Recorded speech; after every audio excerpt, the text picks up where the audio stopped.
m'éloigner là.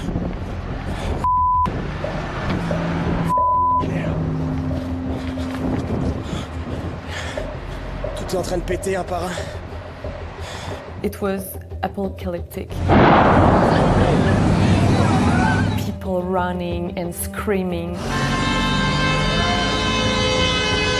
Phones ring again, and my sister Lucie said Bernard go outside. The downtown is on fire. The train has derailed.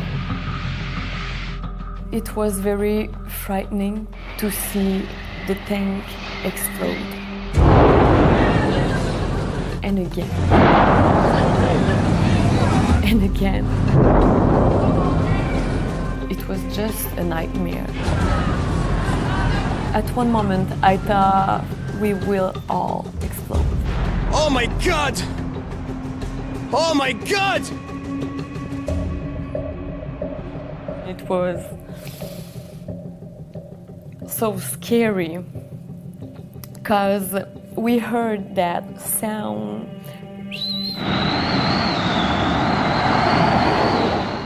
when it will stop.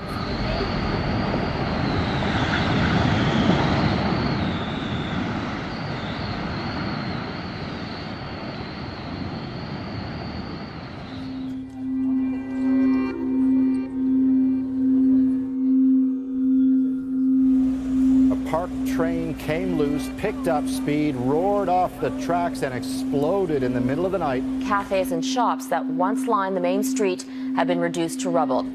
47 people died in the explosion and fire. I lose my friend, I lose my client, this parent or brother or sister, and my town.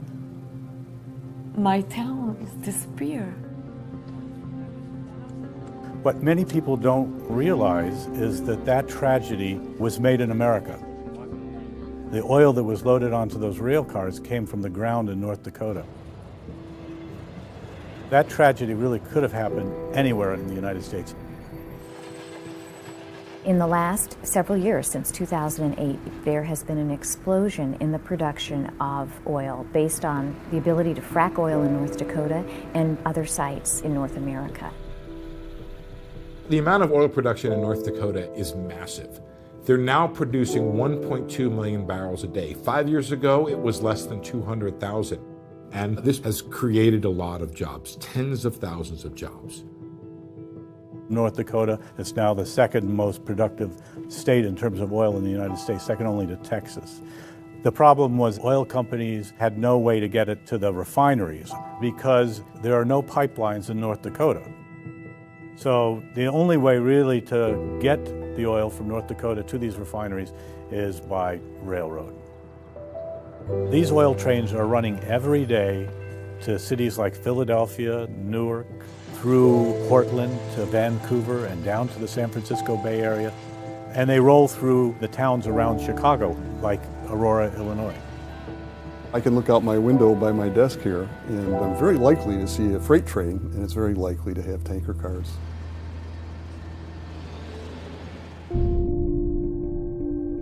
When they started using the railroad to transport crude oil, the car that was available to them was something called the DOT 111.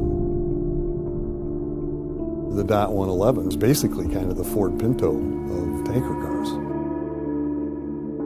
It was not designed for flammable or hazardous liquids, so it might be something that you would ship corn oil in, but it's being used extensively to carry flammable liquids, and that's part of the problem. Many of these tank cars are older tank cars, and they don't have the same protections that a newly built tank car would have. There are parts of it that can come off and puncture the sides of the tank car. It has been found for decades now to be an unsafe rail car, and yet it still is being used. There's about 228,000 in North America. About 98,000 are used to transport flammable liquids. Logically, the chance of a catastrophe is much higher, and we've really seen that with the frequency of accidents in the last 2 years. 911, what's your emergency? Oh, it just blew up! A train blew up! You need fire, ambulance, anything, right away! A small town forced to evacuate after a train derailed carrying crude oil. More than 15 train cars filled with crude oil went off the tracks near downtown Lynchburg this afternoon. Men and women frantically scrambling to get help to this downtown disaster. A train derailed and exploded in Rockford. One woman was killed, 9 others injured. Everybody's got to evacuate. Those tanks could blow any minute. A train pulling 90 cars from Amory to Florida derailed. 20 cars left the track, and 12 of those cars exploded, pouring smoke and fire into the rural area.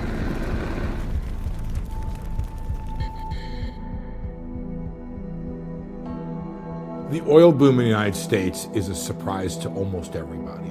What it means for other industries and for infrastructure is what you would expect. If we didn't expect to have the oil, we didn't have the infrastructure in place to either develop or bring that oil to market. For many decades, the railroads were sort of in decline. There was not a lot of maintenance being done, and it didn't matter. But now all of a sudden, they're being turned into a nationwide network of rolling pipelines. And it's a pretty rickety network. So you've got bridges that are 116 years old. You've got tracks that are more than a century in age. The bridges are crumbling in many places, whether they're timber or they're concrete.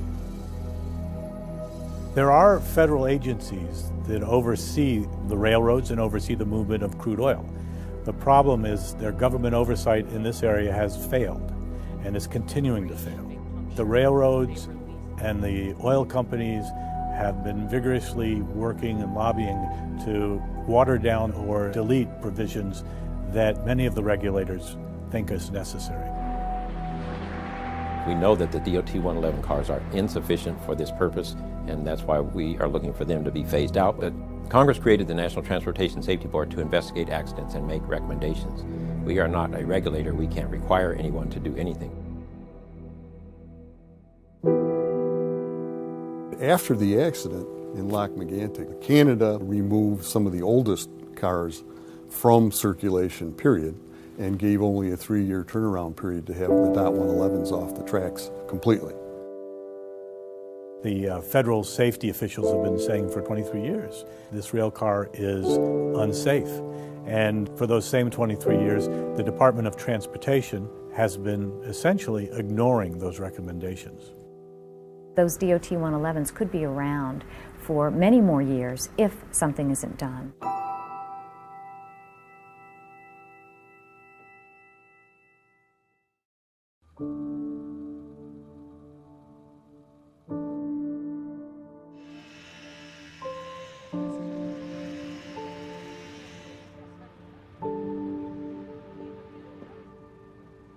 Perhaps Lac-Mégantic doesn't resonate as strongly with the American public, but these other accidents, the Aliceville, Lynchburg, they're bellwethers, they're warnings. It's not 1,000 person who died, and maybe you can say, oh, it's just 47 person, but everyone here know each other.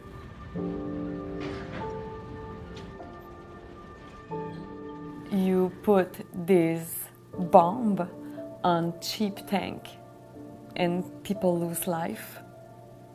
And a town, it's absolutely destroyed. More than a year later, the residents of Lac-Mégantic are still trying to get the message out of how unprepared any community is for that kind of a disaster. And I just don't think until this happens in the United States, the American public's really going to take it seriously. I am nobody in front of the people of USA, but I am someone who lived this tragedy, the nightmare you don't want to see.